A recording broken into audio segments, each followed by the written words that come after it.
أعوذ بالله من الشيطان الرجيم بسم الله الرحمن الرحيم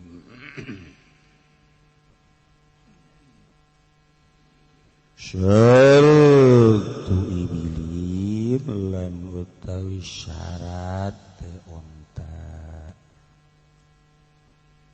ya ta'na ikuin tahmanjing ya ibil fisanatis sadis ing dalam tahun kang kaping 6 wa baqarin wa ma'zin fisalisat lan utawi syarat sapi lan wedhus kacang iku tetep ing dalam tahun kang kaping 3 wadani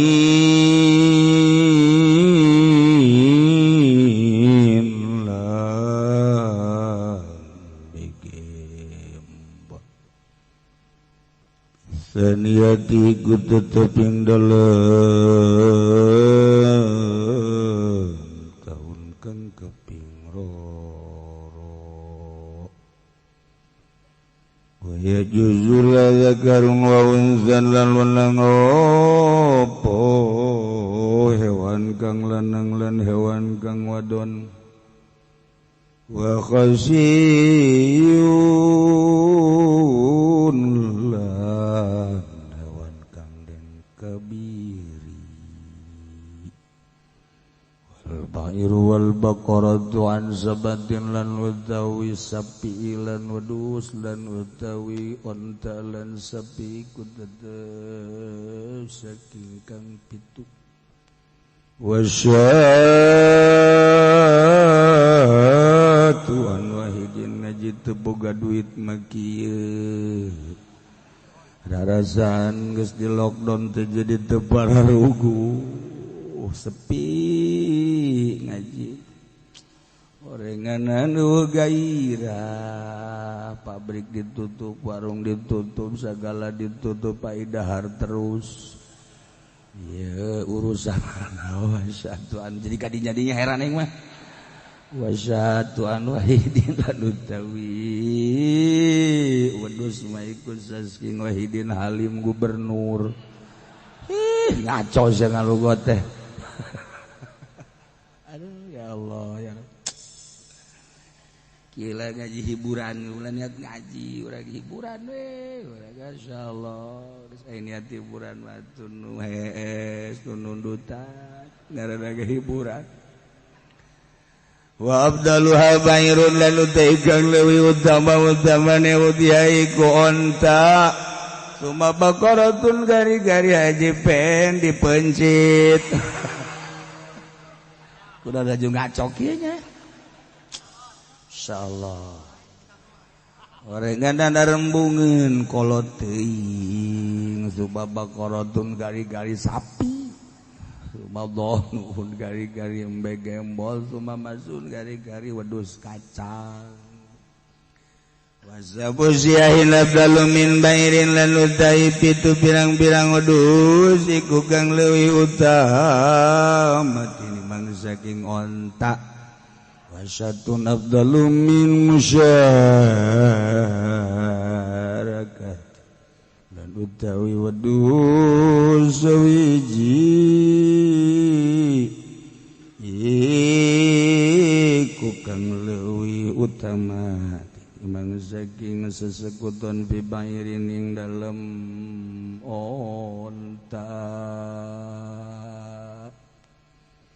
fi ba'irin dalam unta.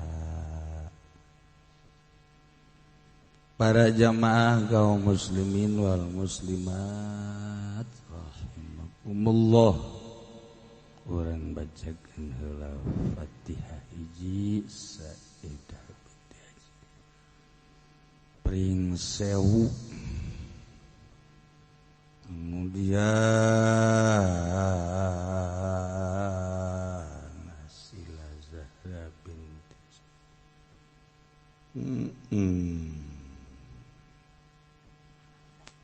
ketilu guru kula ya guru SD telah meninggal dunia Haji Mukhlis bin Haji Mursidi pengodokan joreta pengodokannya pada hari Senin jam 23.45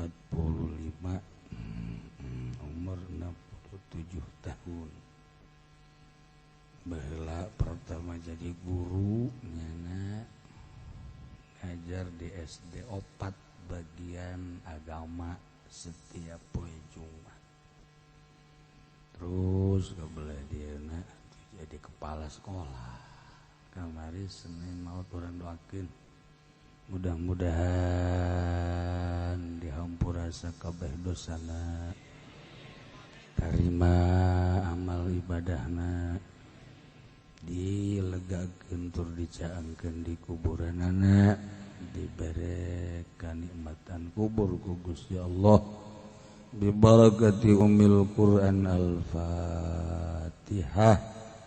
Bismillahirrahmanirrahim. Alhamdulillahi rabbil alamin arrahmanir rahim maliki yaumiddin iyyaka na'budu wa iyyaka nasta'in ihdinas siratal mustaqim siratal ladzina an'amta 'alaihim ghairil maghdubi 'alaihim waladdallin.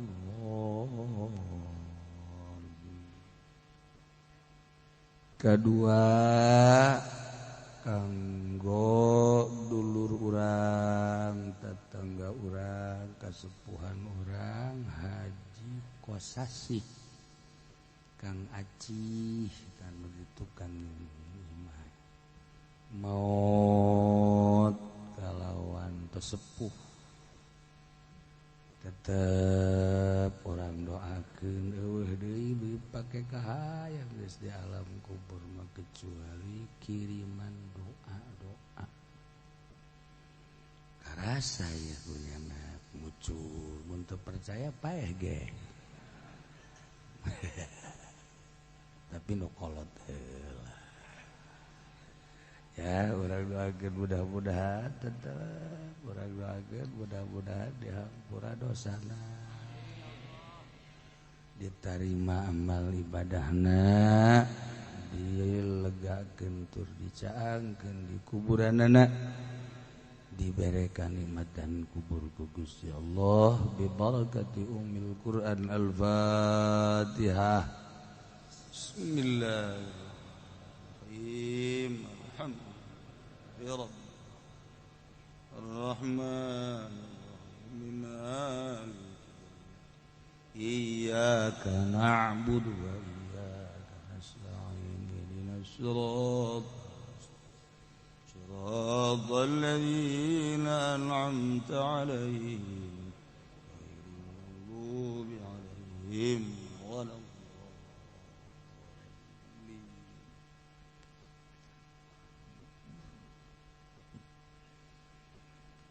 Urang masih keneh ngabahas tentang masalah kurban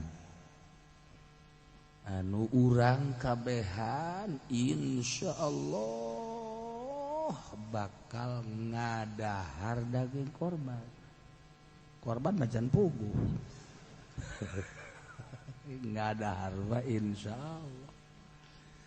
Tapi lain gitu nu jelas mah mudah-mudahan orang kabehan dibere milik sehingga orang bisa ngalaksanakeun ibadah kurban jang sampereun jaga nu mapag urang. Allahumma maha kawasa di mana bae jalan negara ke acak-acakan perebut duit orang baik cenah tapi bejana di negara kosong duit lantaran gaur limus cenah berarti jawabannya cenah tapi geus ulah mikiran negara aya nu ngurusan negara mah ke kajahoanana mah di akhirat urang digiring mana presiden urang mana menteri urang mana gubernur urang mana bupati urang tama deres ka batur urang di mana mikiran batur bae ai batur salamat urang mah geus leu aduh ngaji ongkoh ka neraka ongkoh moal lah nu ngaji mah moal ka neraka siapa penggedena amin ngaco pede jasa jeung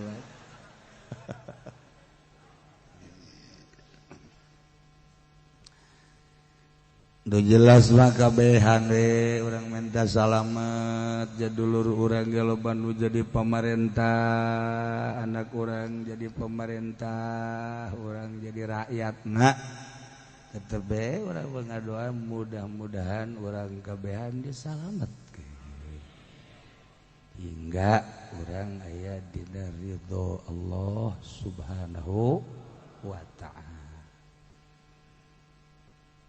Kamari dijelaskan wala tashihu ila min ibilin wa baqarin wa ghanamin desa ngalaksanakeun ibadah kurban sambarangan hewan kecuali hewan-hewan anu ditangtukeun ku syara nu ngajelaskeunana junjunan alam Kangjeng Nabi urang Kangjeng Nabi Muhammad sallallahu alaihi wasallam ngeunaheun urang mah aya petunjuk di Kangjeng Nabi diperluas ku para ulama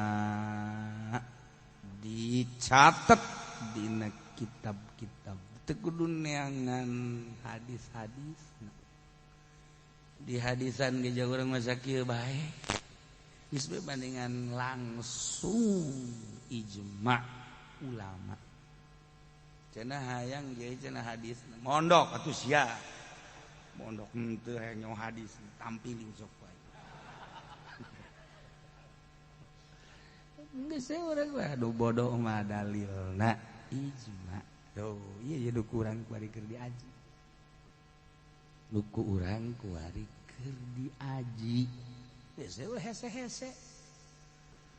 Ulah haju naon kitu ngaranna nerekel-nerekel hayang nyaho ka ditu hayang ka ditu kan jadi mujtahid. Namun nerekel jadi mujtahid. Jadi engke saingan jeung Imam Syafi'i. Minimal jeung Syafi'i tatangga. Kada jaka ditu kan jadi Wahabi.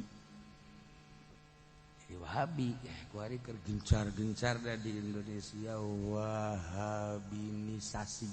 Bener tadi tadi ngomong. Aya Wahabinisasi, aya Kristenisasi, Katolikisasi. Donde ita kuari kaju segala komunisasi. Terus imunisasi atuh geus sasi we ya Allah ya Rabb tetep sabodo nu penting mah akidah urang ulah goyang sakitu bae goyang di Karawang mau oh masalah tapi akidah ulah goyang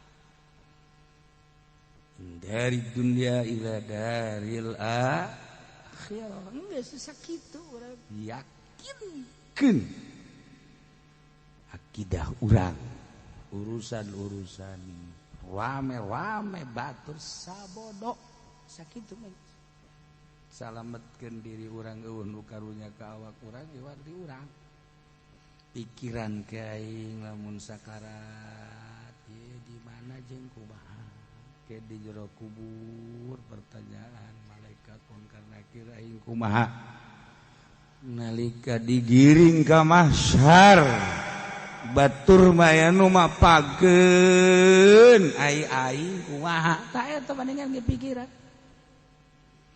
ditimbang amal mizan ngaranna aing kumaha ke ngajembat di jembatan shiratal mustaqim ke kumaha ulah mikiran batu ulah geus urang bae kuari mah cenah mikiran untuk kunaon pamarentah korupsi urusannya urang bae pikiran gua ulah mikiran batur mikiran urang tah lamun geus karitu mantep geunah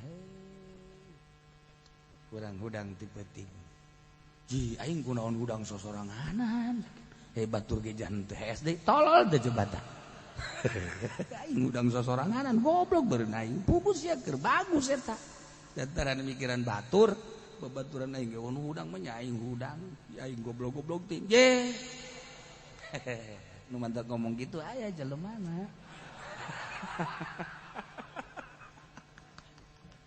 aduh sakitu geus dibere ku Allah udah ngarasa rugi masyaallah ulah jadi ulah kitu tah geus urang udang teh alhamdulillah batur aing mah karerek tatangga aing karerek aing mah ku Allah dibere hudang alhamdulillah Gusti badan ki ge meureun aing deuk dijadikeun wali bau sakalina hudang haju nganclok bae salat encan emang nu tolol mah gitu goblok salat encan wudu encan geus aju ngomong jadi wali aduh bareng dekat cai tunduh lek hees deui pikiran urang bae bari we ya Allah biasa urang jika mari tesah korban teh kecuali hiji binatang onta di urang dua binatang sapi loba di urang termasuk muning dikiaskeun kana sapi aya wajah persamaanana loba opat tilu opat gonamin domba atau embe baik embe Jawa atau embe gembel cek urang embe gunung atau embe gembol di urang mah sakitu embe teh tapi barang ningali di Mekah ya Allah ya Rabb potongan-potongan embe teh loba di Uzbekistan Masya Allah urang mah nyawa teh embe gembel embe Jawa embe gunung sakitu be tapi barang ningali di Mekah ningali di Uzbekistan embe teh potonganana meureun nu di Afrika nya anu di Asia anu di Eropa embe teh pan beda-beda sarua di urang ge kan embe teh lamun ti kronjo pasti bahasana kan Jawa nya nage jara ge nanya ka embe sira arep endi cikira embe ge sarua premen serius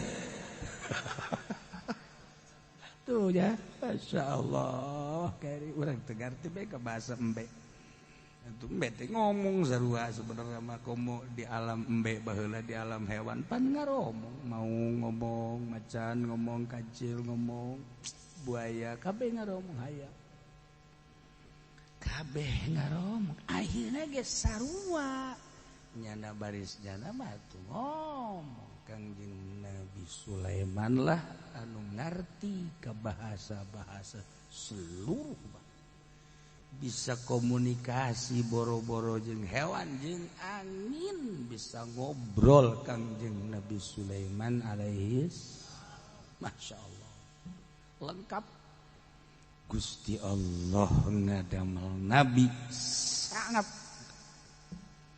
dimimitian ku Kangjeng Nabi Adam anu teu dikajahokeun ku Kangjeng Nabi Adam pang pinterna Nabi Kangjeng Nabi Adam langsung dibere ku Gusti Allah wa 'allama Adamal asma'a kullah urang goreng nyaho ka jarum pentol eta Kangjeng Nabi Adam nyaho sagala jukup walingi sagala jukut Itu Jepang segala cukup carulang eta ti Kangjeng Nabi Adam 2B wa 'allama Adamal asma'a kullaha Kangjeng Nabi Adam ya Allah ya Rabb Kangjeng Nabi no kabeh nabi lengkap jang dalil jaga di akhirat urang deuk ngadalil kumaha Gusti abdi mambung dikararakakeun jabongan abdi mah boga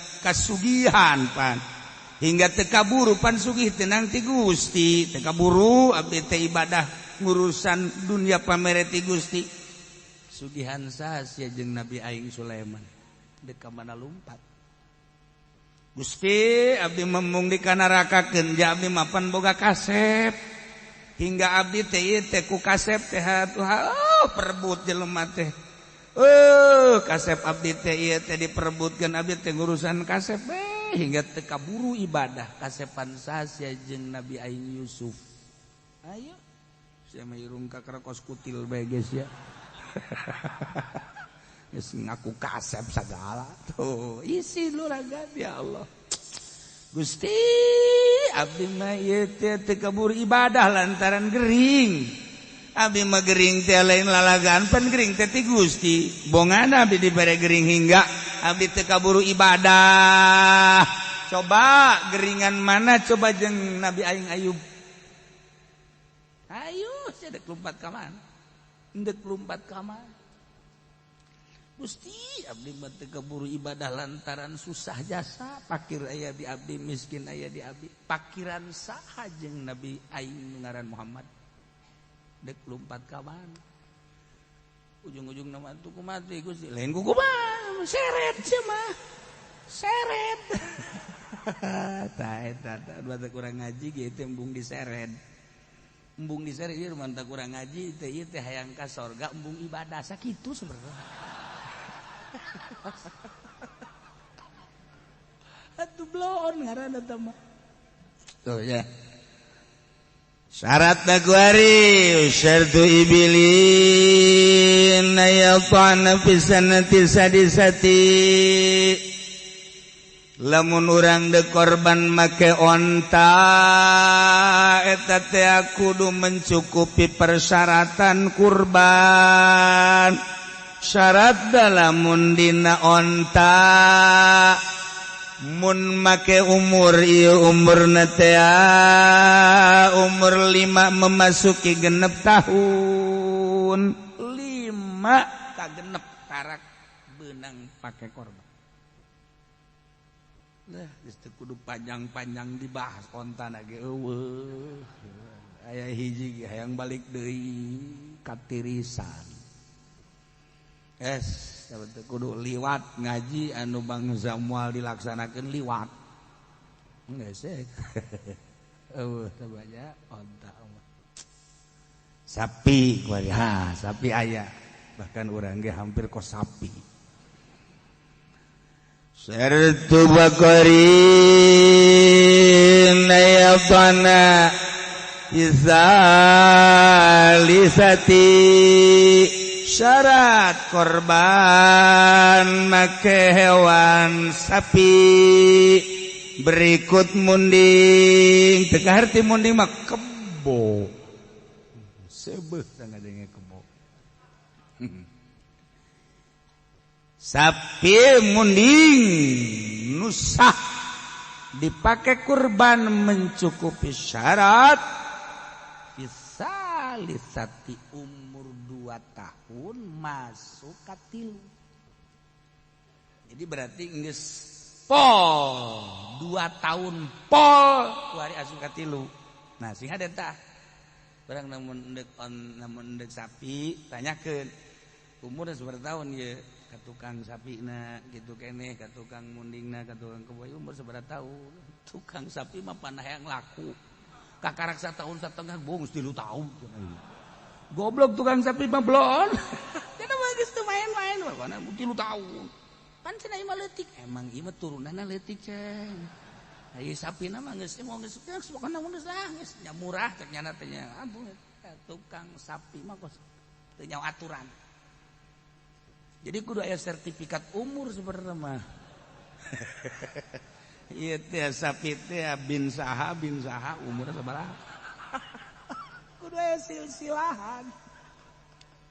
Ya Allah, ya Rabb. Masya Allah. Kitu kene mbe gunung, mbe Jawa beda jeung mbe gembel.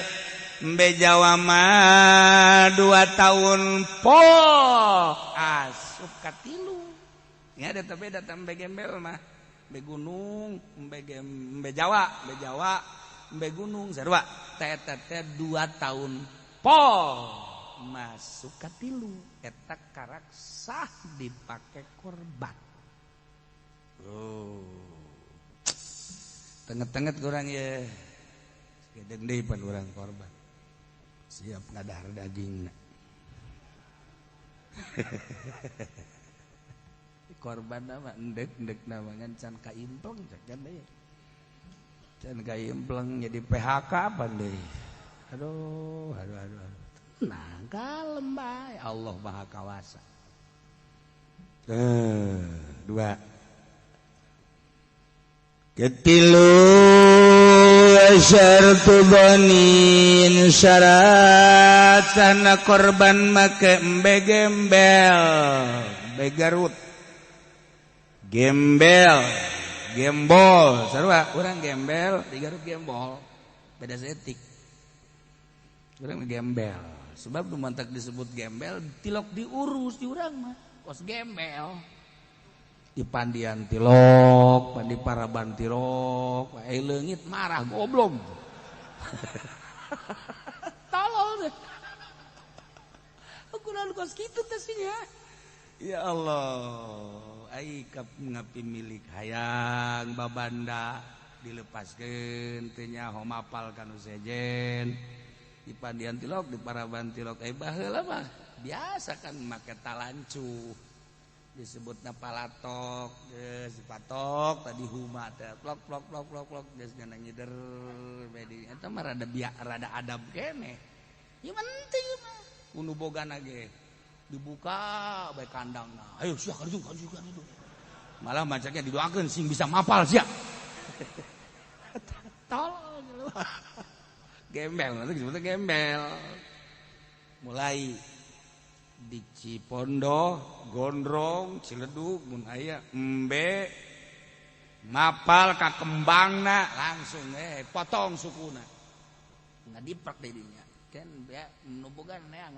Oh, kambing saya ada di situ. Kambing mana? Kambing saya hilang enggak ada satu. Kayak gapak kambingnya. Yang di dulu teh kun ngadeprak bae kos kieu teh. Ini kambingnya kan? Bukan, padahal mah heueuh sieun nya. Bukan kambing saya itu mah padahal heueuh eta nya. Sebab udah dicarekan kudu boga kembang. Tuh tadi godrog ribut. Tungtung nama mbe dipencit bae kudu boga kembangnya bener nya teh tah. Tuh nu ngaku pan. Ieu lain itu lain sebab sieunun. Kan ngaku teh sieunun. Dipencit kudu boga kembang. Kos diuntung bae nya. Nah, di Garut gembol. Mbe gembol umurna teh mun make umur pisan niati umur 1 tahun memasuki kadua beda nya beda tak umur 1 tahun masuk kadua cara nganyaokeun be anu sapake korban teh 2 rupa. Nomor kahiji make umur cara tadi nomor kedua make kupak teh bahasa Jawa bahasa urang mah umplak Huntuna umplak cak urang pasar kemis huntu cak urang rawa kidang mah untuna kurang haknya nama untuna untu urang mah huntu nya mah untu kurang urang rawa kidang cabe hejo cabe ejo tidak panas nak beeng-beeng ayah negara nukos gitunya negara nukos gitu aduh ayah gadar cabe ejo itu panas ke beeng-beeng aduh ayah tah antepkeun lestarikan ulah dieuweuhkeun tadi bahasa-bahasa kos kitu teh antep ciri khas ngara kerol di karel nyaruul nyarael milu dibuat di ewerura di jero-jero acang garila gua ngadengena anu teu garden mah eta teh pajar cabul lain milu dibuat di ewerura maksud di pamajikan di sawah pamajikan lurah di jero-jero acang deet sawahna besi aing pajar cabul ku sia disurahkeun ku aing ngaranna ngaji hiburan kos itu. Nah, ya embe make dua okos baleg. Kalbulu baleg aya dua rupa. Hiji bisani nomor kaduana ihtilam. Nganyahokeun seseorang baleg bisa ku umur sabaraha umurna lalaki 15 tahun. Atau encan 15 tahun karena kehitungan mah 13 14 tapi geus ngimpi jima kaluar cai mani balik gitu umur mah cenah kakarake 14 tapi geus ngimpi geus sabaraha kali ngimpi aya bareng bangsa 50 wah ya budak dol tah balik teh kos kitu teh balik ya Allah ya Rabb. Jadi babari urang ku ngaji mah jadi nyaho. Oh, mun aya hiji awewe bapana maot, kemudian deuk ditikahkeun teh angan walina. Eueuh aya ge adina umur sabaraha? Umur 14 tahun can baleg. Cak umur can baleg ge tanya. Kula pernah nanya. Saya umur sabaraha? Lahir kula tahun sekian, jadi kuari kata ke 14 asuh. Aing tanya bae ya Mbak Haji mah, sia geus kaluar cai maning. Ya. Sia hehe kitu kula. Henteu mah serius sih pandek nikahkeun teteh sia, mantang dipanggil ge ieu. Sia geus ngimpi kaluar cai maning. Hehe. Ya. Soheh geus atuh ikos ge mah. Tah urang kudu berani kos kitu jadi kiai teh. Ya sia tah tuh walina sia. Aya teh ustad teh ki cenah umur kakarak ge 14 dan 15 geus tanggung jawab aing. Emang kunaon geus hehe nyana. Cek dia ada wakil bae ka kieu boleh geus wakil asal nyaho bae aturan-aturan wakilna. Emang kunaon sabaraha duit ceuk mirena. Tuh sia mah hitung-hitungan kadinya kos kiai Golkar bae goblok.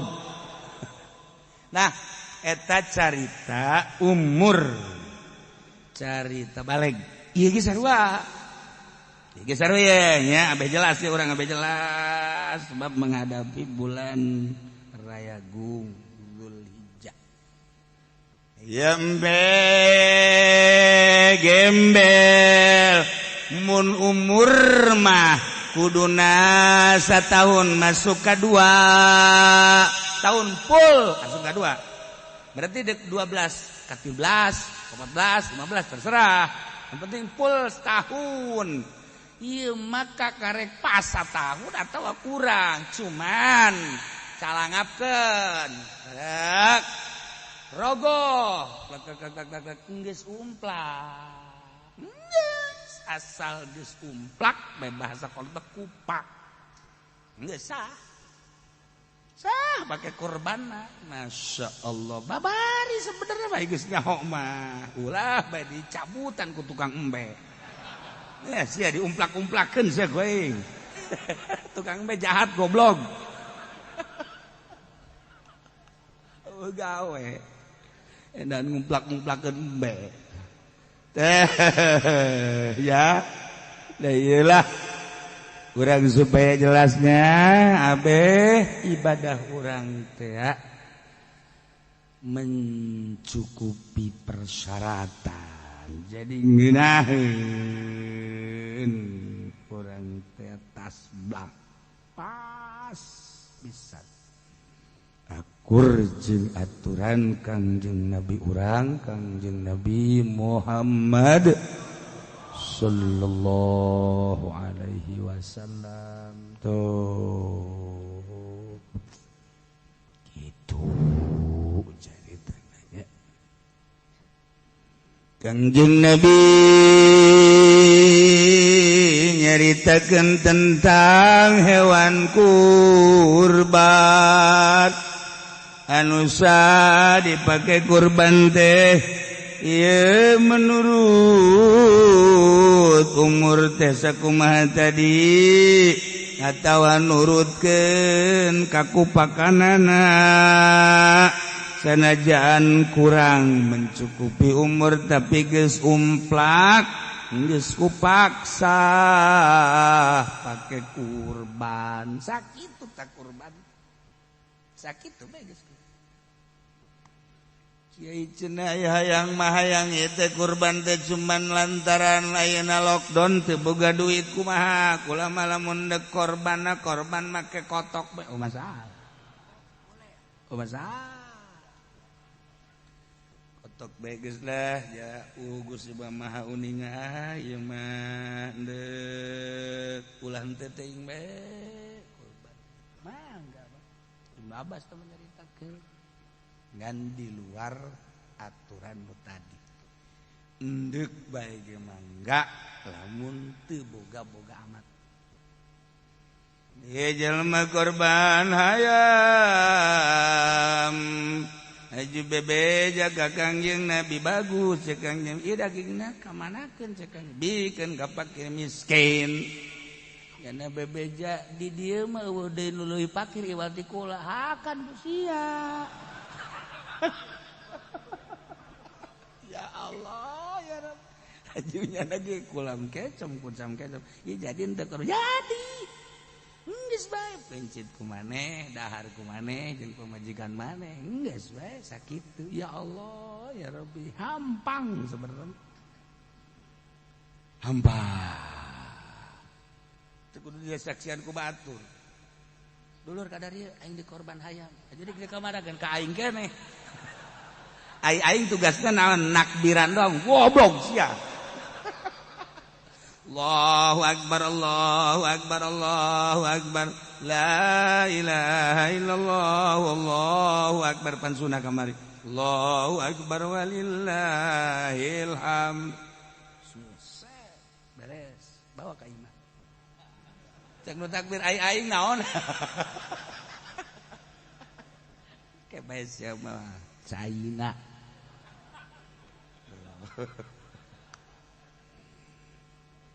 ieu mah kieu cenah kiai hayang masih keneh rada kaharti abdi mah teu boga ku teu bogana kadanan ku munding kadanan ku domba hayam ge teu boga jang meulina eueuh tapi abdi hayang korban kumaha kiai lamun make endog teu masalah endog baik endog ge cenah kiai eueuh endog bebek endog hayam mah gede teh age endog pit eueuh masalah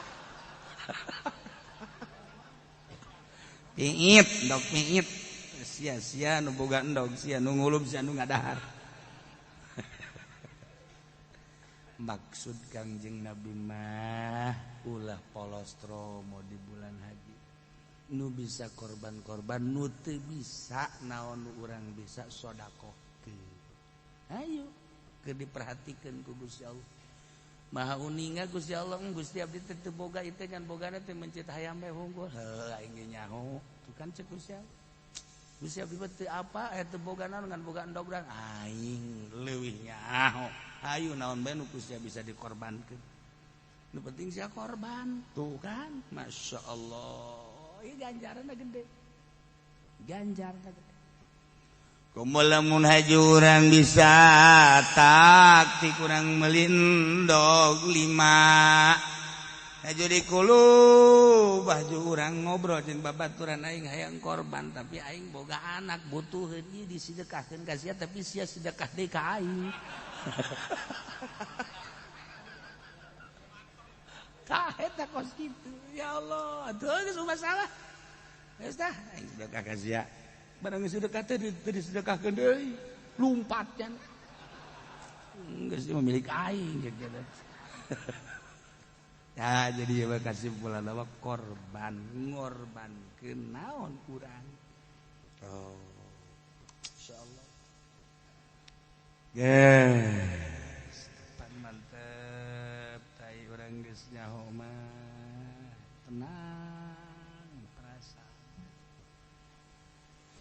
Kiai masalah korban teh kuari teh panai embe teh aya nu lalaki aya nu bikang bahasana aya hewan mah di Sunda mah jalu jeung bikang jadi lamun embe jaluna embe bikangna teu kan itu teh istilah Sunda mah di urang mah sia boga anak boga sabaraha 2 hiji lalaki 2 bikang eta teh embe berapa boga 2 cenah kuari hiji lalaki kuda embe kuda bikang tah istilah di Garut mah bikang teh embe berarti anaknya na teh nisbatna jeung embe kakak adi meureun ya beda bahasa jadi ka bikang teh hewan jadi lamun ka jelema mah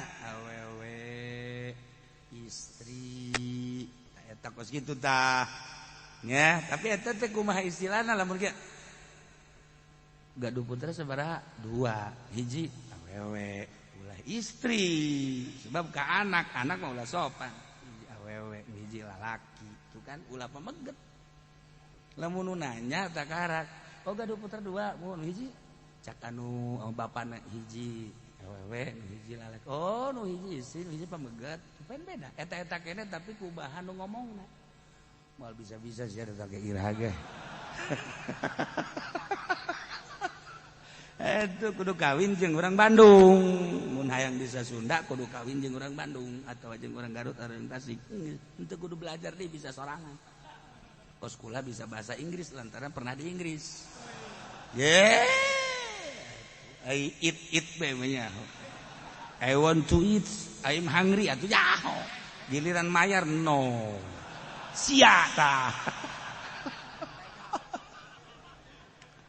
Masya Allah nah iya nya lalaki jeung bikang jalu jeung bikang kumaha urang de korban ai hewana bikang atawa jalu menang tante jelas pisan waya juzu menang zakarun wa unsa korban hewana jalu yakni lalaki wa unsan jeung cewek jadi kambingnya cewek boleh iya gak apa-apa ya jadi udah jelas lo baru nanyakan gak kula kieu cenah ieu embe bikang kula boga embe tapi bikang meunang teu pake korban bawa ka dieu maksudna jang aing meunang itu ngeunaheun nya urang geus ngaji oh jaeu ya aduh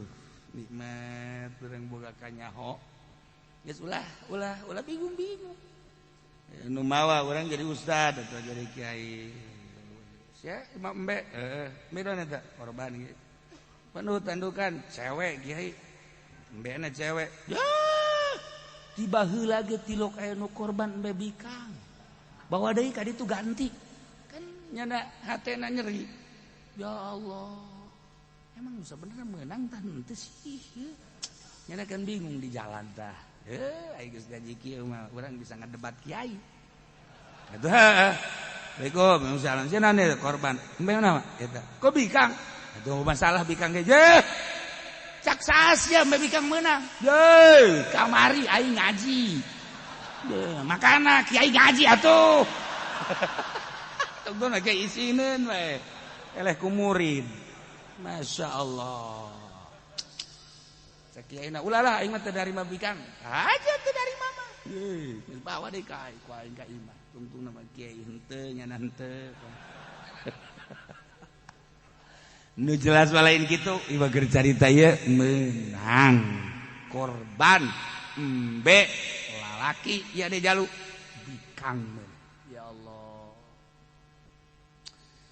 Wa khasiyun jeung hewan anu dikabiri menang korban sapi nu dikabiri munding dikabiri embe menang ngabiri menang khasiyun teh hewan anu dikabiri. Masya Allah. Nu mantak dikabiri teh hewan teh boga maksud anu positif cak urang padahal mah nyiksa ka hewan. Ai ngabiri teh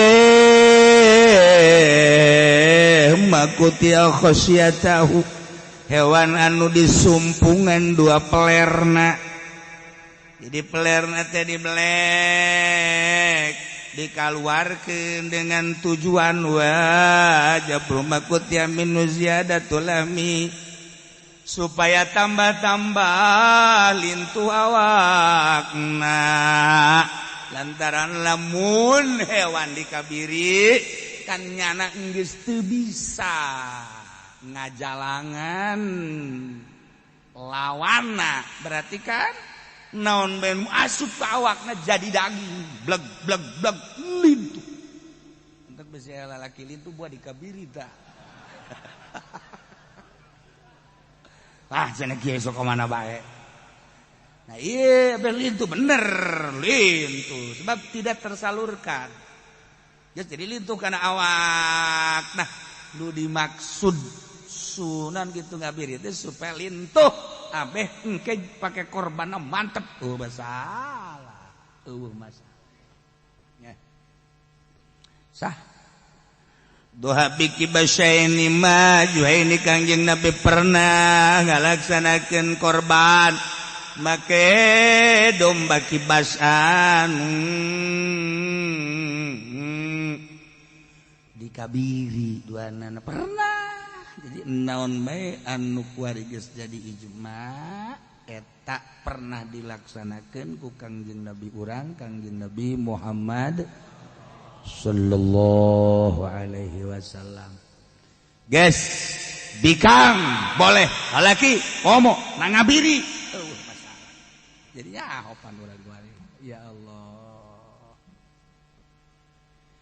Carita embe mah di urang makan carita embe mah kieu-kieu bae embe teh embe gunung embe teh embe gembel embe teh embe Jawa sakikituna bae tapi lamun urang nyebrang mah ka daerah Cipanas ka daerah Cianjur Sukabumi kebelah ditunda Garut embe teh beda-beda kula keur ngaji falak di Cipanas ya masyarakat saurang eta ngurusan embe bae pohara amat sakurai isi budak urusan embe sok nempokeun embe rapih ngurusan lagi di samping teu dikencarkeun di Paraban di Pandian haju ieu datang naon ngaranna tandukna di urusan hayang kumaha hayang dikahareupeun hayang dikadiekeun hayang dikagigirkeun aya ilmu. Orang masa jadi-jadi napa nu hiji ka dieu eta keur carita embe domba pangalaman di Cianjur. Oh kos can sabaraha barang di Garut Masya Allah terus ka daerah Wanaraja terus ka ditu ke Pagunungan Setik domba teh aya disebut domba adu Garut. Zaman harita tahun 82 kula nempo embe hargana sampai ke 15.025 tahun sakitu 80 tahun 81 embe Garut hargana 15 juta sampai 25 juta. Berarti kan harga pabrik UMR hari itu berapa UMR? Ayo ngomong sih ya. Ada udah 80 hiji. Nah, coba ngomong cuma jadi karyawan teu naon teu. Sapira maling cuma gawena. Tahu udah 8 hiji. Eta geus 15 juta. Orang embe adu mentek masyhur teh ka mana embe adu Garut aya diadukeun saru sarugih diadukeun teu kudu didetil-detil kula urang Bandung sugih ngadu urang Tasik sugih Garut adu domba eta ya Allah ya Rabbi atuh tarohanana mobil tarohan puluhan juta. Etalah kurang Garut aya embena domba nah ya hiji nu sugih tukang adu domba aju mahal pandomana dah nu eleh teh dibikeun ka kiai dibikeun teh aya kiai nu sok bere-bere aju kujana dilatih di jero imahna ku kiai moal dibejakeun kiaina ku kula aya nu nyaho soalna di dieu ngaran kiaina tenar gorenganan belajar pencak jadi kiaina jago pencak geus eta embe teh domba teh cara nyungkrukna cara nahanna cara teh ditiru jadi belajar pencak teh teu kudu dijelema di embe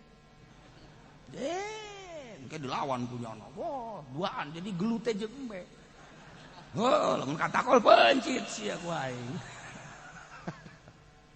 carita Garut asli lain bobohongan seperti itu ya jadi orang cerita Garut memang teangges-angges Garut di mana aya anu ngadu muncang datang ke puluhan juta moal aya sa Indonesia iwal ti Garut ngadu cangklong pa bagus-bagus di urang mah cangklong bae tapi di ditu mah beuh pohar eta Garut itu ke situ ngadu embe Garut ubak kadugalan kaheurian urang Garut tah eta kos kitu Masya Allah ngadulang layangan di urang mah layangan teh paluhur-luhur itu mah ngadu puluhan juta elehna ngadulang layangan doang di Bandung ka Garut di Tasik ngadulang layangan elehna puluhan juta gawe garoblog atuh tarolo jadi itu naonan ngadulang layangan pohara Garut eta ya Allah ya Rabbi orang Garut emang kos gitu aya nu turunan Raden mun teu disebut Den tilok nembalan Garut eta mun urang ditanya Den bade ka mana oh bade ka Anur lamun maji ka mana goblok sia Raden atuh tolol Garut desa surat ondang we surat ondang tuh lamun nyana Raden teu ditulis Radena dibalikeun deui balangkeun Garut kos kitu tuh orang Garut blon atuh da naonan Ndek jadi hamba Allah manu Habib ya tilok ngaku Habib Habib ge lamun ditanya geus jadi wali mah geus jadi sholihin ditanya Habib saha anu bin bilang nggak perlu cek teh nggak usah marganya apa nggak usah itu jadi hijab udah sama aja cek Habib juga kalau nggak ibadah neraka eta kan hebat jangan udah malah saya udah nggak usah dikatain Habib saya mah udah biasa aja Masya Allah Karim jadi anu berpendidikan deka Allah mah embung disebut Habib besi haju asa teh kahalangan geus bae urang mah lain kitu pan lain kiai ge kiai keun atuh aing aing tiba heula tadi kiai-kiai geun goblok sia mah habeh rada ningkat atuh harga aing goblok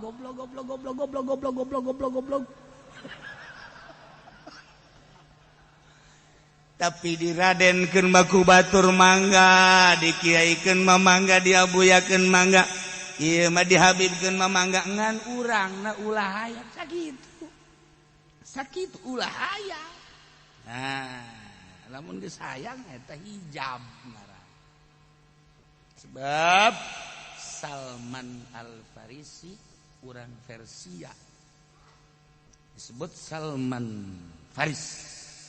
Cak Kangjeng Nabi Salman min ahli. Salman adalah ahli kaula.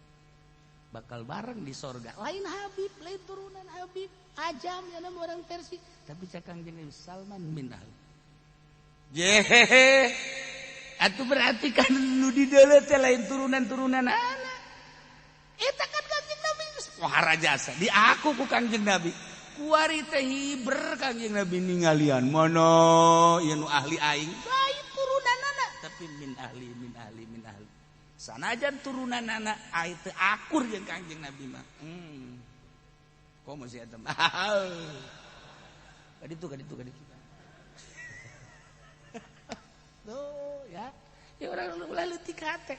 Urang nuturkeun aturan Kangjeng Nabi bakal diaku sebagai ahli Kangjeng Nabi Muhammad sallallahu alaihi wasallam. Ulah bangga ku turunan ku marga dibaguskeun ku batur mangga urang ulah sapira ai tah mun bisa kos kitu kan. Ya korban teh yakni naon gitu ngaranna menang ngabiri. Masalah. Tinggal aturan-aturanana lamun sapi onta sabaraha, lamun domba embe sabaraha. Nah iyalah bakal dibahas selanjutnya. Minggu hareup ulah ditinggal promosi. Bakal gajalkeun sapi sabaraha urangeun, kuning sabaraha urangeun, domba sabaraha urangeun, engke minggu hareup. Wallahu a'lam bishawab.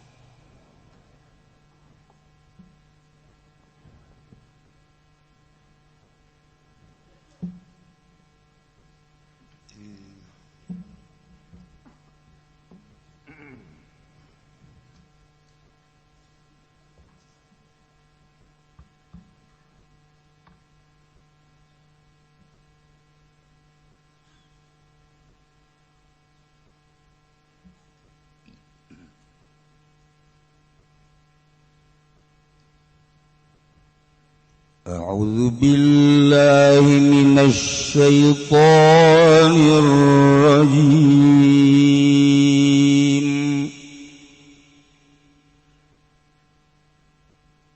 Laqad taballahu 'alan nabi. لقد تاب الله على النبي والمهاجرين والأنصار الذين اتبعوه في ساعة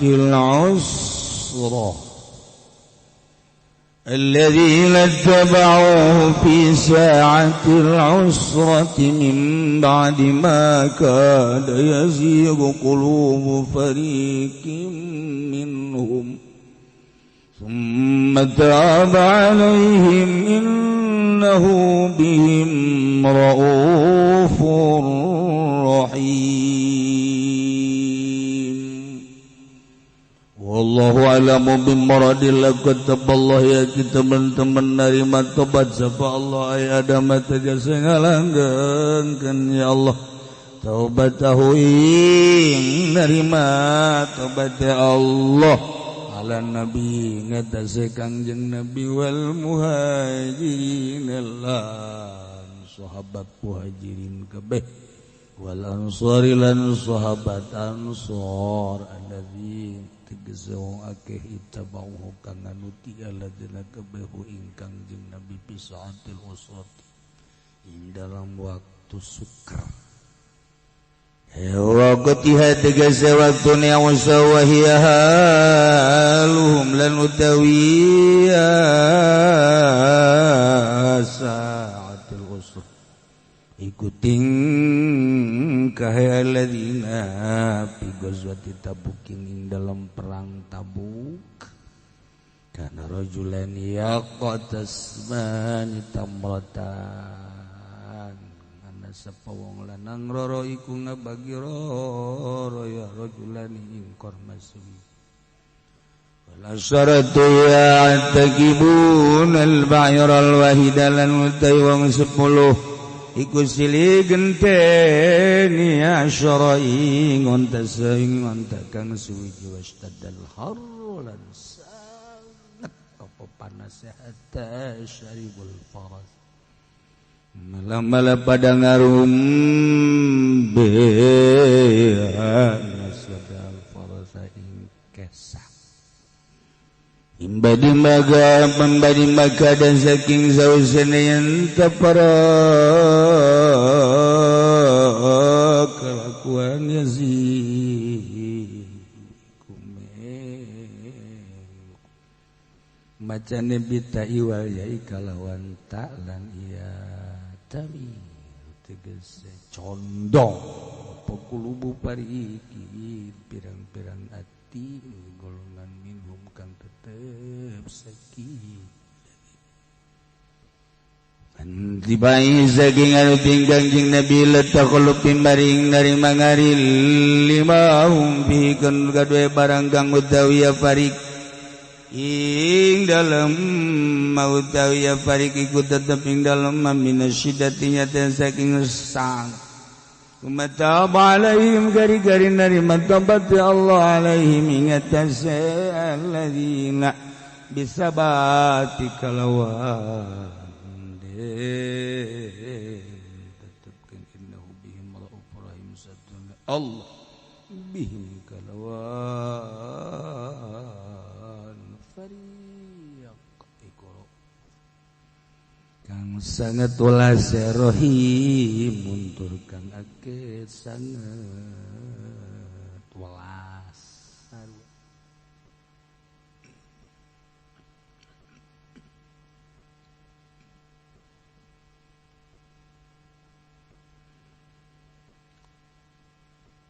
tadi nyaritakeun soal istighfar wari nyaritakeun soal ditarima na tobat kangjeng sahabat muhajirin sahabat ansor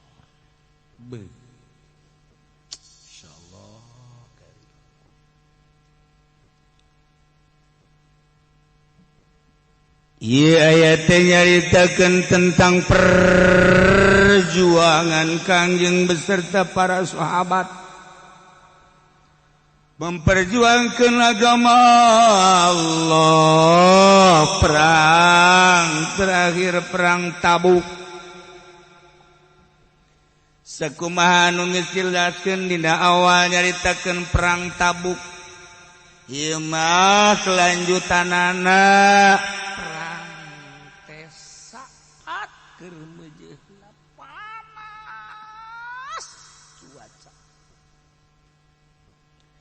lamun diderajatkeun mah meureunanan harita teh sekitar bangsa 50 derajat.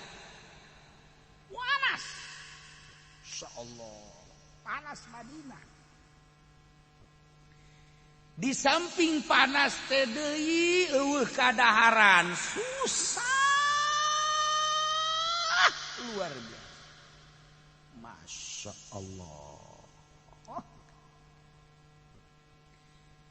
Dibayangkan gerak kurang saat cuaca begitu panas keberadaan ekonomi kermejina carut marut makanan dan minuman sangat kurang kangjeng Nabi ngainstruksikan perang berangkat ke Tabuk sedangkan Tabuk teapan jauh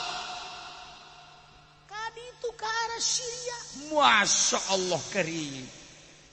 Ikan lain batrak-batrak itu berjuang ngaluhurkeun agama Allah. Urang mah ieu kakarak diuk sajam bae ge.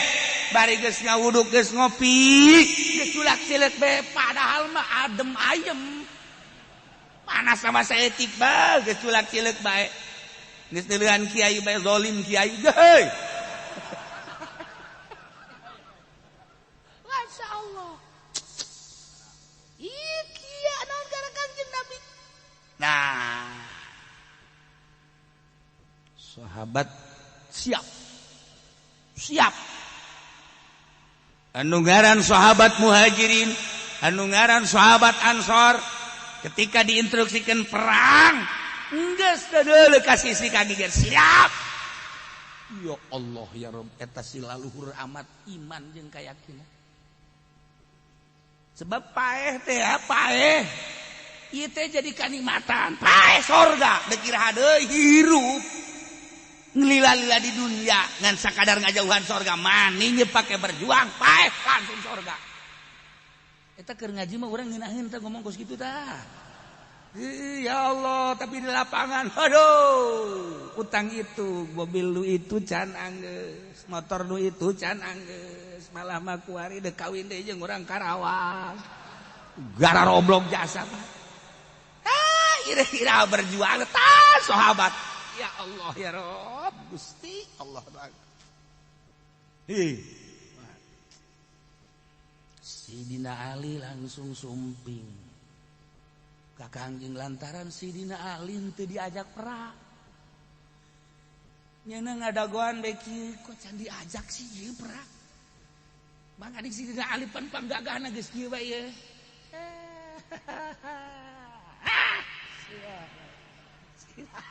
Jelas ya gagah teh jelas pakai berjuang.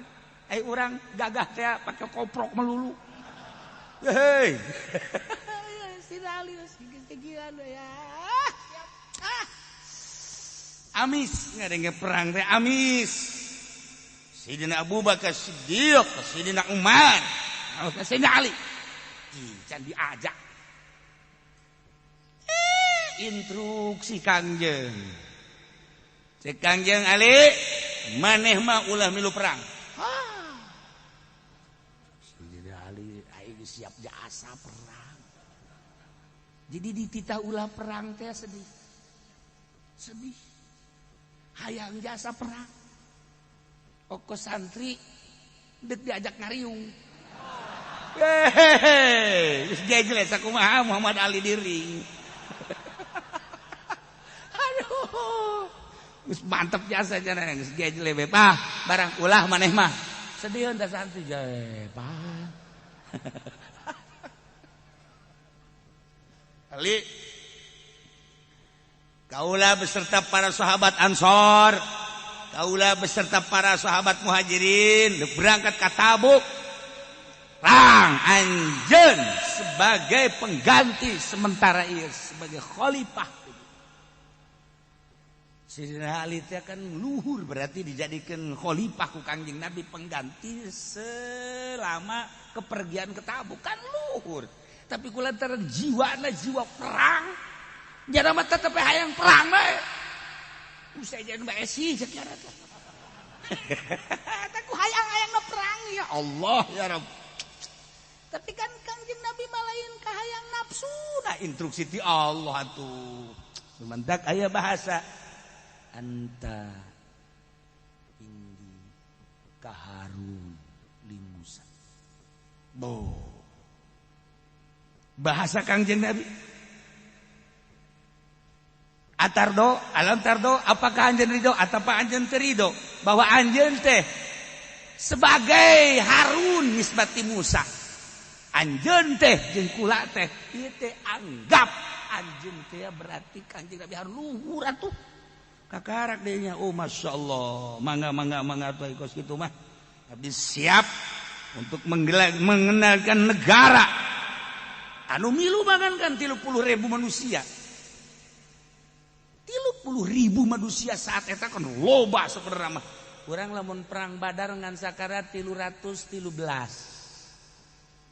313.000. Hah? 313 urang. Ieu mah 30.000. Terus we perang teh kan ditataan Badar 313. perang anu Hunain ngan sakadar 1000 segan perang anu perang ieu mah 30.000 besar-besaran saat eta.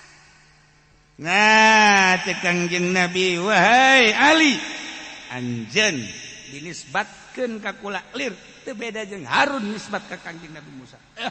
Siap. Jadi jangan urusan negara teh ya. Yang ngendalikan negara kudu aya pamimpin.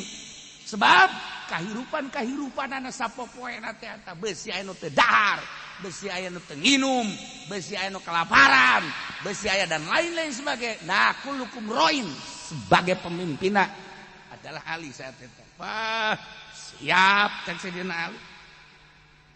Karak jembar Sidina Ali. Iya bahasa Gusti Allah telah kataballahu ala nabi. Yakin nyata Gusti Allah teh narima tobat ka Kangjeng Nabi. Tek beka jero hate ai kitu boga salah. Man Kangjeng mah maksum. Masa Kangjeng Nabi boga salah? Itu lain ke Nabi. Nabi mah terhormat, Nabi mah teragung, Nabi mah termulia, pilihan Allah, kekasih Allah, kesayangan Allah, dimasum ku Gusti Allah teh artina moal boga dosa. Tapi aya bahasa laqad taballahu ala nabi. Yaktinya ta Gusti Allah teh narima tobat ka Kangjeng Nabi. Kesalahan di mana ieu? Oh, ketika rek perang Tabuk aya sababaraha gerintil manusia adu minta izin ka Kangjeng Nabi moal milu dengan alasan satu tidak punya kendaraan, nomor kedua boga keluarga nu kudu diurus. Nah, ku Kangjeng Nabi dimanggakeun ngambanggakeun etalah termasuk kana cacat di mata Allah. Allah karim. Iji mantap kabelah dina Kangjeng Nabi di antarana loba keneh ngan di antarana eta akhirna Kangjeng Nabi tadarruk ka Gusti Allah dihampura ku Gusti Allah. Ieu mah ngan sakadar contoh urang teh sebagai kiai ulah sambarangan ka murid teh bakal cilaka mah murid teh tegor, bakal cilaka ieu murid sigana mah teu tegor. Kangjeng Nabi ditegor ku Gusti Allah lantaran ngeizinan sahabat, padahal kabelah ditu nama ieu teh sebenarnya aya unsur-unsur nifak munafikin kan urang geus dicaritakeun di awal. Tapi izin kitu teh ulah ka nabi mah selama nya mampu tenaga aya kudu siap tempur ngaluhurkeun agama Allah. Pan ieu mah sebenarnya munafik kan Kangjeng Nabi teh nyaho bawajana nifak. Nantak ditegor ku Gusti Allah. Kangjeng Nabi haji minta hampura laqad taballahu. Babna bab istighfar. Hiji. Nomor kedua wal muhajirin wal ansar. Allah nerima tobat ka sahabat muhajirin jeung sahabat ansar. Sahabat muhajirin mah sahabat anu hijrah ti Mekah ka Madinah, sahabat ansar mah sahabat anu narima kadatangan sahabat muhajirin. Ngahiji sahabat muhajirin jeung sahabat ansar teh satu misi satu visi. Hiji be li'la'i kalimatillah. Masyaallah ngeunaheun kalamun urang kos kitu karakter. Dijieun lah di NU teh ansor. Di kopeahna mah gede ansor. Bu, bajuna ge hejo. Cek urang ditu hejo ansor. Ansor lah menang nyiptakeun Al-Mujiz Al-Mukarram Hadratus Syekh Kyai Haji Hasyim Asy'ari. Ya aya ansor, aya deui nu roreng mah naon?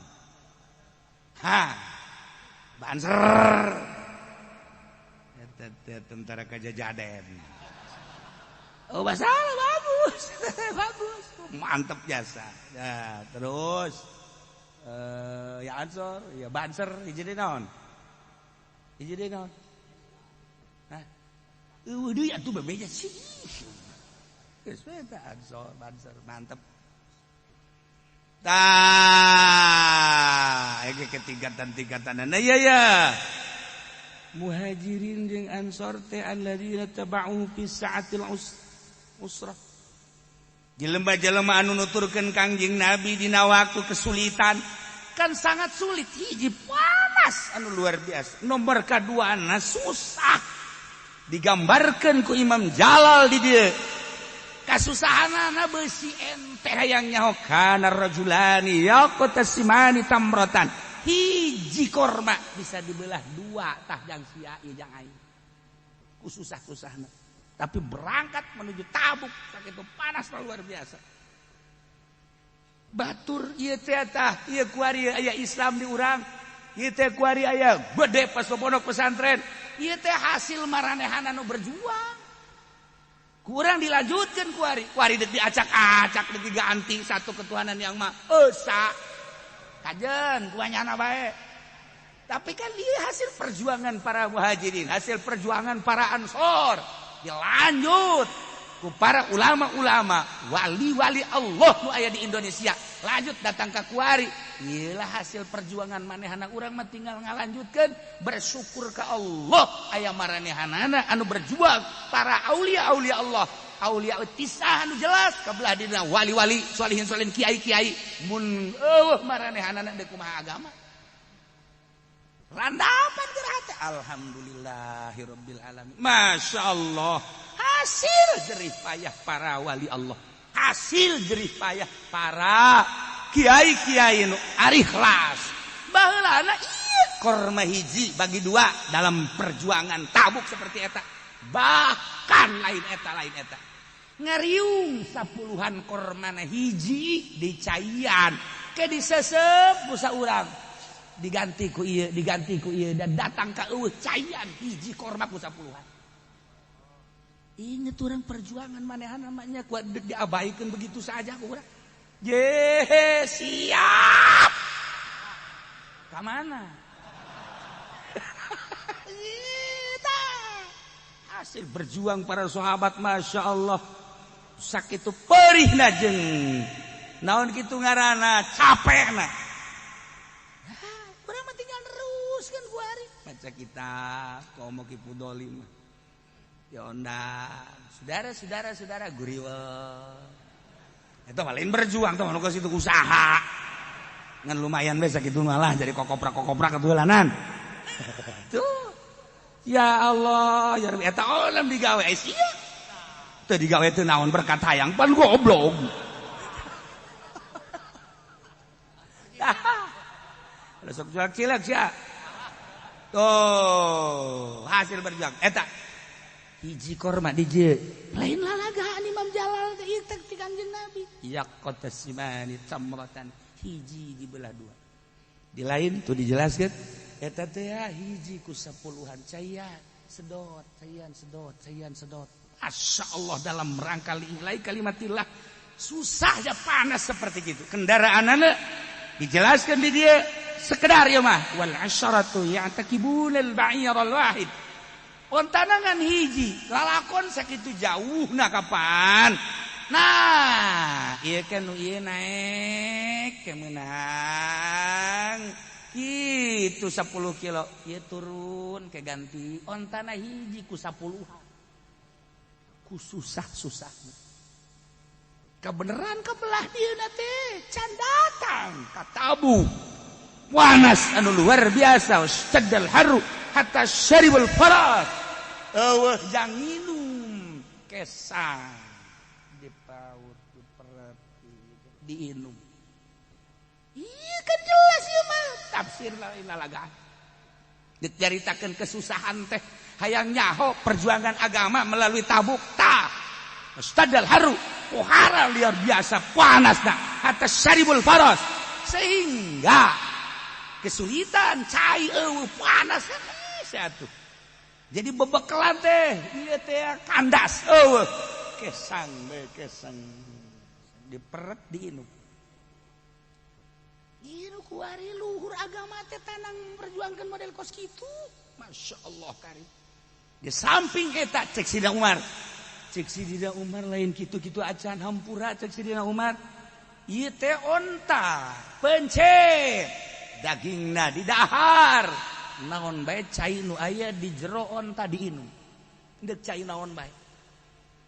Kesulitan cai onta teh kapan di jero teh dipencit tah aya cai-caina diperet. Caina dagingna geus puguh dipake bebekelan dahar cai-caina urang geus teu nyaritakeun cai naon seperti eta cek Sidina Umar. Ulah nyaritakeun cai naon cai nu aya di onta bae.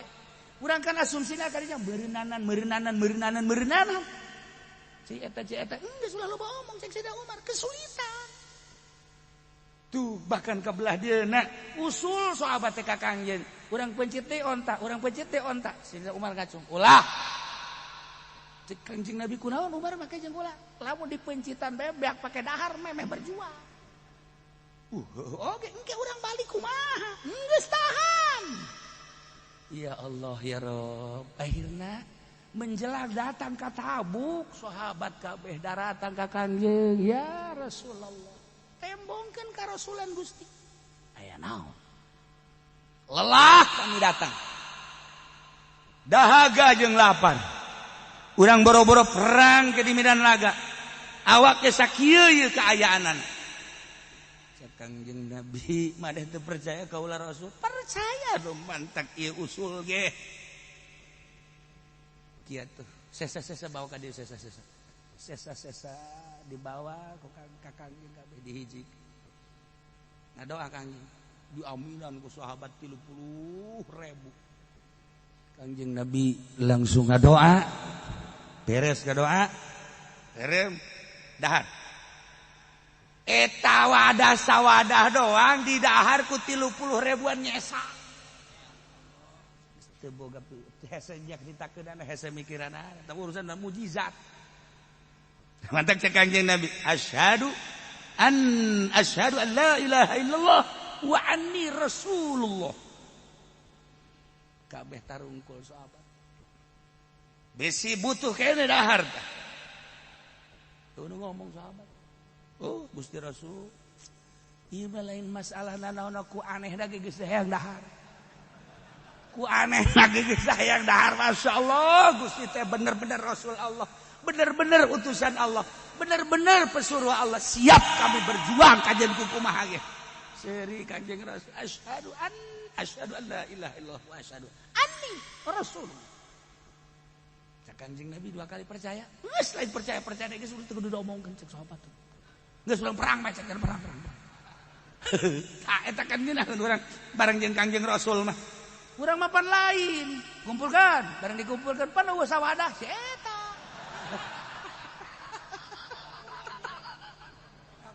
Ya Allah, ya Rabbi, lain ngalobaan jadi leungit. Geus kos gitulah karakterna meureunana.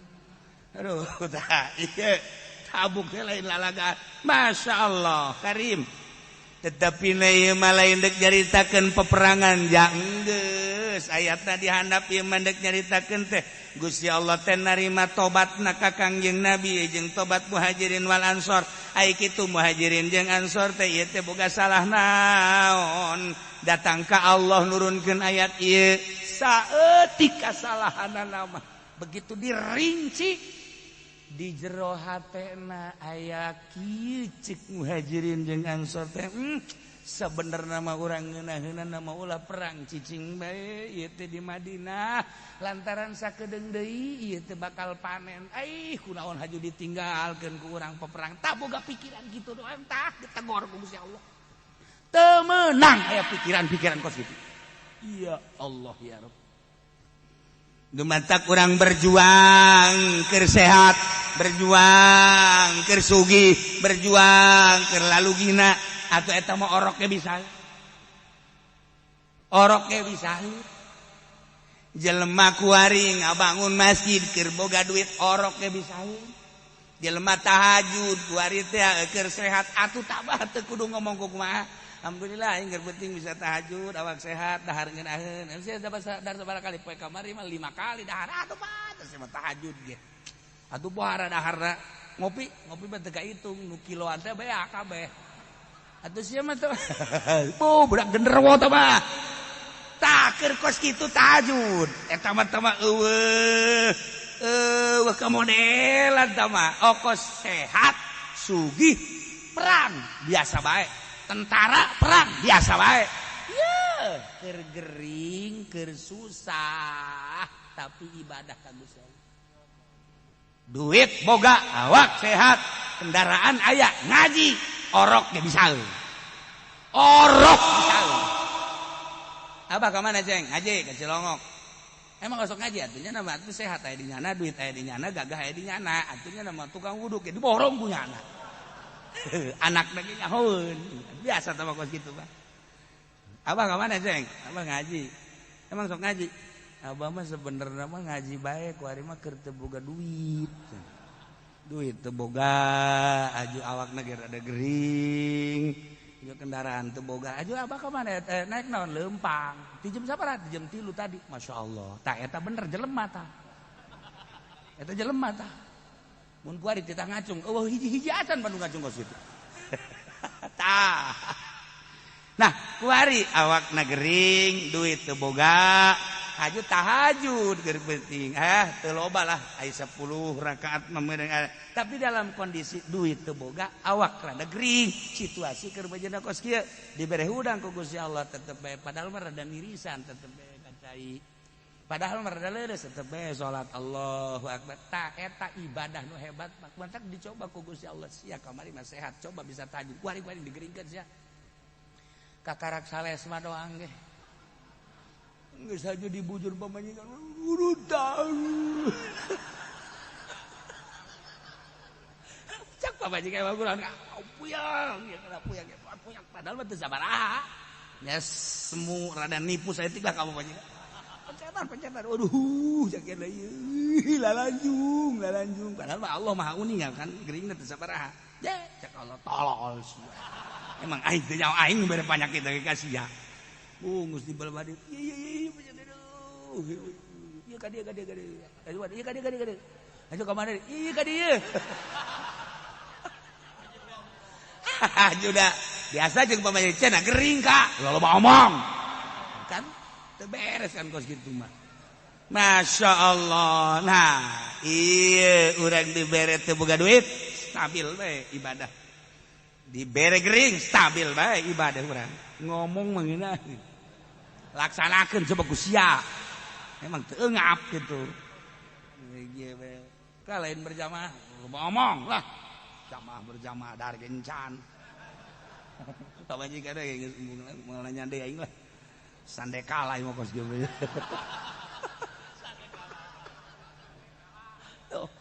Ya Allah ya Rabb. Dicoba ku Gusti Allah. Ieu kasalahanna sahabat Muhajirin, sahabat Ansor teh teu kabeh sebagian ke dihareup wa taban wa 'ala salasati alladziina khulifu. Ieu mah keur ieu bae pemikiran sahabat Muhajirin, pemikiran sahabat Ansor di jero kolbuna. Sebenarnya mah lain kudu perang ieu mah nungguan panen. Cicing besi sebenarnya nungguan mah di Madinah lain kudu perang. Tah boga pikiran kos kitu doang ditegor ku Gusti Allah. Mantak beda-beda kan jelema teh ya. Lamun nu di syariat mah teu masalah. Ketika jelema bertoriko salah saeutik ditegur. Komo geus datang ke hakikat. Emang neleha-leha kitu jelema bertoriko teu meunang aya salah suudzon we ka batur. Langsung Allah negor. Suudzon negor. Eta kimarupil kurhit ya. Kapan manehanana tas nyalateun tas riwangan terus aya nu menta-menta budak ngora eta nu sering didongengkeun teh. Dina jero hatena budak ngora-ngora sih menta-menta kan gitu tah. Nah, sakitu doang berangkat tukang menta-mentana penting ditegor ku Gusti Allah. Teangan ku sia. Sia mah sia bae ibadah make jeung haju suudzon kitu. Saha eta nu menta-menta teh? Waktu langsung diteangan pan lain sapoe dua poe taneangan eta teh. Ya Allah ditegor ku Gusti Allah. Gusti Oh, kapanggih teh di hiji tempat langsung pan itu nu ngomongna. Maneh suudzon ka aing horeng wali Allah. Ditegor ku Gusti Allah. Jelema nu geus datang ke hakikat, boro hakikat jelema nu bertorikoh bae ge suudzon teman. Ieu minta itu minta ieu minta iya anu. Ya Allah ya Rabb. Ya anu. Ya Allah ya Rabb aya naon ieu. Tuh, langsung bae ka Gusti Allah digerak-gerakeun ku Gusti dan lain sebagainya. Teu meunang kecuali engke urang berbagai pertimbangan tapi ti Gusti alamatna. Nah, ieu hese. Di syariat mah urang teh bisa biasa bae urang kieu kitu ge masa tapi ketika geus bertorikoh kudu hati-hati komo geus datang ke hakikat. Tak eta teh harerese. Nah ieu bae ge boga pikiran kos kitu saeutik tah. Ninaeun mah cicing sebenarnya di Madinah ieu teh. Jak urang teh kakarak ge beres perang kamari ieu. Kunaon haju perang deui bae. Berarti kan ieu ditinggalkeun negara urang, daerah urang, tatanen urang dan lain sebagainya. Kos kitu doang diancam ku Gusti Allah. Akhirna dibejakeun kan ku Kangjeng ceurik sahabat kakorup ka Gusti Allah turun ayat. Iya salah sahiji di antara lo makanya alasan-alasan iman di antara neta. Laqad taballahu yakinnya ta Gusti Allah teh terus-terusan narima tobat artina teureun salamina. Gusti Allah narima tobat ka Kangjeng ngirinan kana nuh teu milu perang. Tetap ku Gusti Allah dihampura. Nomor kedua muhajirin jeung ansor anu boga pikiran geunaheun amat lamun urang teu perang cicing di Madinah. Ta eta teh dihampura ku Gusti Allah alladzina taba'u fi sa'atil usrah. Sakitu poharana saat eta cuaca kaayaan situasi jeung kondisi teh lain kudu perang nu sabenerna mah tapi tetap dihampura ku Gusti Allah boga pikiran kos kitu. Pikiran kos kitu teh ngembang di jero hatena mimba di maka daya sigu qulubu fariqim minhum sabada kejadian hampir mengkol hate-hate sagolongan ti maranehanana dina nurut ka Kangjeng Nabi hampir bae di perjalanan di tengah perjalanan moal neruskeun perjalanan dek balik deui hampir. Masya Allah kan ngeremet di jero hati teh. Ih sebenarnya mah ieu perang mah waktu urang meureunanan di ditu berjuang pohara sedengkeun lembur ditinggalkeun bading balik baik itu kan gitu. Kos kieu bae urang teh ngaji barang datang ke tengah jalan aya babaturan sieu ka mana dek ngaji ka mana ka Cilongok ye dengekeun ye. Ieu di ditu teh tuh di Cikande aya nu nawaran motor murah mah. Ieu sebenarnya mah ieu keuntunganna teh geus jelas 5 juta. Jadi lamun urang ka ditu mah geus siring 2,5. Hayu bae eta kadiana antara teh heuh nya ngaji mah minggu hari aya keneh kan. Tah tapi ieu mah kesempatanna tah eta kan keblon-blonana urang kos kitu. Padahal lamun dibandingkeun ganjaranana sorga atuh naon hartina 5 juta. Dibandingkeun jeung sorga. Ya Allah ya Rabb. Katu mantak iki hampir-hampir mimba di maka daya sigu qulubu fariqim minhum hampir bae mengkol hatena tina tuturkeun ka Kangjeng aing mah balik bae hampir kos itu hampir ya Allah ya Rabb tetapi langsung dibere kolbuna naon hartina cicing di Madinah paling ge panen korma paling ge urang teh reureuh paling ge urang istirahat tapi pan meureun urang teh itu bakal dibere sorga naon hartina korma naon hartina tatanen naon hartina kaindahan dunia sakikituna bae dibandingkeun jeung sorga Allah data kata kadeuleu ta dunia teh teu kadeuleu teu kadeuleu korma teu kadeuleu kebon korma teu kadeuleu istirahat teu kadeuleu maning perang bae sorga ieu mah di dituna tah nu mantak Gusti Allah nurunkeun ayat ieu teh anu tatadina hampir mengkol moal neruskeun lalakon perang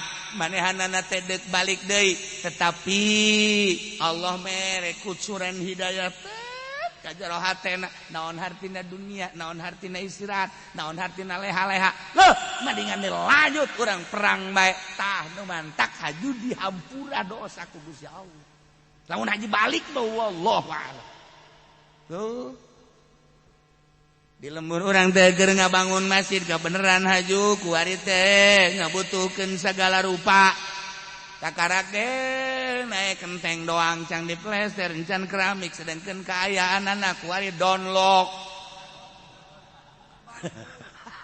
geus saya mendek downlock bae SPBU tambah deui kucuran bensin habak tah ya nyadarnya nak teu boga duit itu sebenarnya mah aing teh.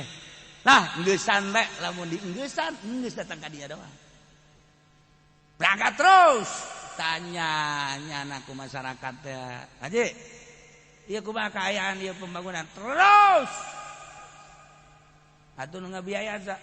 Terus. Kieu mah haji kok ieu suarana rada kieu. Ente terus bae sih. Ente kan ieu mang haji nu dipercaya terus.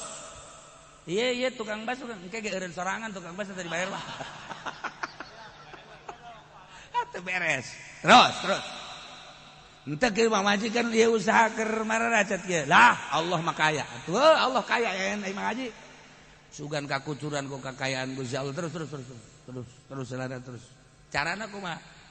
Material bisa teu ngahutang ka atuh bisa mah bisa bae ngan mangga datang ka tanggal sabaraha aya terus bae satungtung bisa ngahutang bae manan terus geus menang sabulan teh ditagih gagaro nya ke menang keneh teu ngahutang lain kitu atuh itu bayar henteu engke dibayar sakaligus aing mun bisa mayar mun teu indit aing terus satungtung bisa keneh ngahutang terus eta ngaranna beneran ieu tah mim ba'di maka yazigu qulub fariqim minhum dihampura dosa lanjut cek yang teh aing balik deui nanaonan tuh masyaallah karim lanjut ambalayah keneh engke teh mayarna sertifikat ku aing dibikeun ka nyana namun sertifikat geus eueuh atuh pamajikan aing gedeng-dengen iya usia mah juga jual pamajikan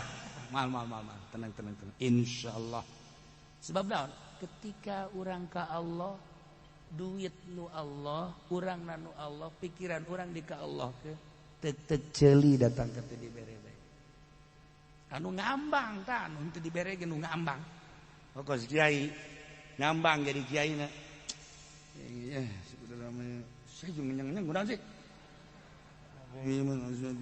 ya sih jadi kiai itu jelas heran aing mah.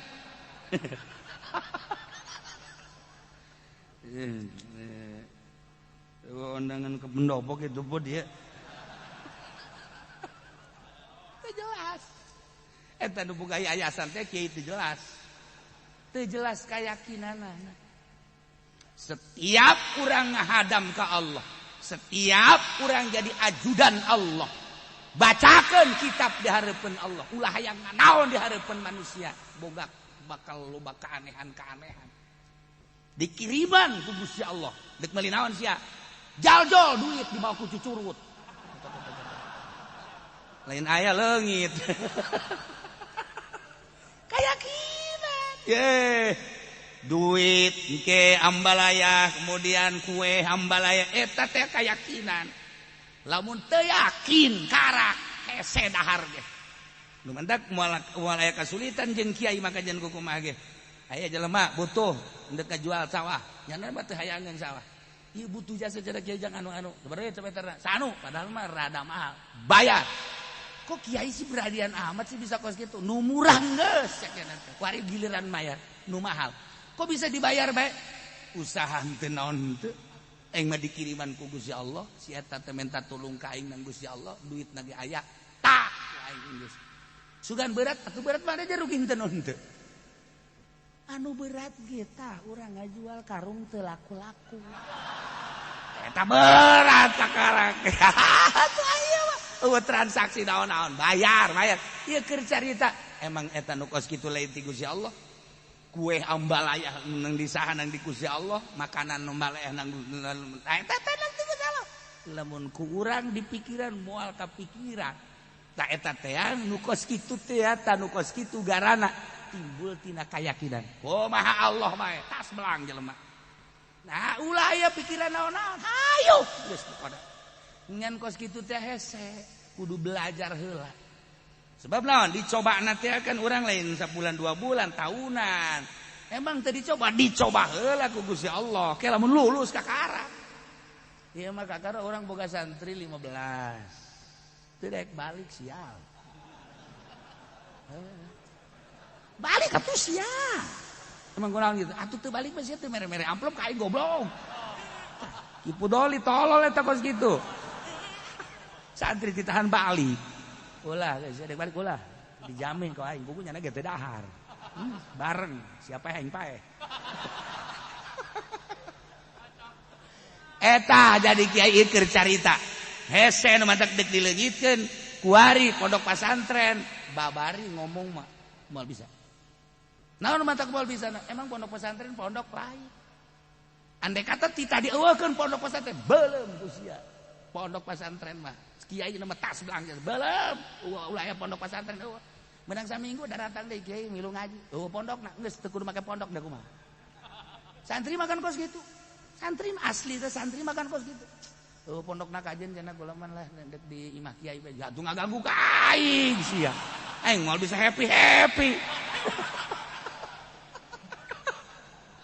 Dilihat sekarang di masjid tadi mana hese santri hese emang baheula di dia aya pondok itu nang nyieun abah lain pan santri anu neuk ngaji nyieun pondok yang 10 tahun kayak urutna dibawa dipakai kudu saja kayak deui pan nyarieun sorangan baheula teh tihang awi tihang kai nyarieun sorangan aya nu dijieun sorangan engke reot-reot dia omean kuari lamun tidak ada pondok pesantren beuleum teu masalah sugan sedih teu aya sedih sama sekali sebab pesantren teh jadi kebanggaan nu banggana mah ngajina tuh eta geus urang teh geus pareum teh pemikiran model kos urang bangga ku bangunan bangga ku pondok pesantren 2 tingkat 3 tingkat dah kos teh mana neraka sia bangga teh ku ngamalkeun ilmuna beuleum ku sia pondok andai kata engke ge moal kedatang ka di santri mah datang deui kiai urang ngaji pondokna kajen di emper bae aya teh ngaji duaan ke nyana kan kadang ngaji dibudak-balik deui pindah ka masjid dibudak-balik teu meunang di masjid teu meunang aya santri ka WC di santri mah atuh jadi bener tenang we wayah ngaji tah urang kon ngomong kos gitu gambaran baheula para aulia Allah lain bangga ku bangunan lain bangga ku pondok pesantren 2-3 tingkat lain ngajina zahiron wa batina bisa zahirna batina dieusi ruhanina supaya manteng ka Gusti Allah ketika aya nu ngarusak agama tampil di hareup eta santri san matahari tri 3 matahari ada pada santri kos kitu lain sa santri-santrina cahaya bulan aya di santri cahaya kitu matahari aya di santri cahaya ma'rifat aya di santri Koreng bulan aku gerhana. Dah, ya, dah iya, mengkol, dek mengkol, terjadi. Dihampura ku Gusti Allah, mentak ditambahan ayatna, jadi tauhid. Summa taba alaihim. Jadi masalah ya teh. Lamun ku urang dibacakeun dina ilmu nahwu jeung dina ilmu bilagah jadi masalah tadi kan geus. Laqad taballahu 'alan nabi wal muhajirin wal ansar. Ai pakai ai make summa. Naon maksudna teh summa? Summa taba 'alaihim innahu bihim raufur rahim. Pan merenanan dina alfiah mawal paulita ti bibit pisol wa sumalitar bibin bin pisol. Jadi lamun aya sumat kan berarti kan huruf atap. Geus gatopkeun teh ieu teh berarti kan inpisol. Tah wal paulitar ti bibit pisol wa sumalitar ti bibin pisol. Geus atuh keuri diatopkeun ka mana? Carita nahwu. Tapi tak carita ilmu bilagah geus lain deui engke. Lantaran geus beurang moal dibahas sama kos kitu mah. Puyang ongkoh. Tahu kos gitu balain pagawean ngaji mingguan kos gitu mah kudu santri ngaji tah mun ngaji pendi karak ngaji kos gitu teh beuki jero teu ngartina Matab alaihim tuluy Gusti Allah teh nu jelas mah narima tobat salamina ka para muhajirin jeung ansor je atuh Gusti Allah narima tobat teh parantina lantaran innahu bihim raufur rahim. Nyaritakeun Gusti Allah narima tobat adama salilana jeung salawas da Gusti Allah teh narima tobat atuh memang parantina da geuninganan Gusti Allah teh innahu sayana Gusti Allah bihim khususna ka para muhajirin ansor raufun pohara pisan dedeuna rahimun jeung nyaahna geus kadeudeuh jeung kanyaah Gusti Allah diterapkeun dina ditarima tobatna. Ana ditarima tobat berarti kan geus eueuh geuneuk maleuk istuning dina aya dina ridho Allah Subhanahu wa taala. Mantak engke dicaritakeun ku Kangjeng Nabi ti Gusti Allah jaminan jelema anu perang Tabuk langsung surga Allah. Geus dijelaskeun di Al-Qur'an innahu bihim raufur. Urang ngadenge carita ka sorgana mah kabita, tapi ngadenge korma dibelah dua. Hiji dicaian disesep. Onta hiji jelema 10-an. Ieu nu dijelaskeun di dieu bae tah ku Imam Jalal, nu dijelaskeun imah ala kadarna doang. Hiji onta gantian ku eueuh-eueuhna kendara. Masyaallah. Ku hayang-hayang na nginum. Eueuh, jang nginum. Onta dipencit, caina diperet pake nginum. Masyaallah. Ai giliran ngeunaheunana mah tah Gusti Allah langsung dijamin bakal dikasorgakeun. Urang asa deuk milu bae tah ka sorga. Ngadengekeun doang ge. Masyaallah. Nah, iyalah keistimewaan ayat anu Allah langsung narima kana tobatna Kangjeng Nabi. Padahal teu salah Kangjeng Nabi eta mah jang itibar umatna. Kitu kene muhajirin jeung ansor. Loba kene alasan-alasan ieu di antarana bae. Bahkan anu jelas jelema nu tiluan anu bakal menang pasti Gusti Allah ditarima tobatna. Ieu selanjutna wa 'alal salasati allazina khulifu nu tinggalin tetap dihampura. Ieu ayatna wallahu a'lam.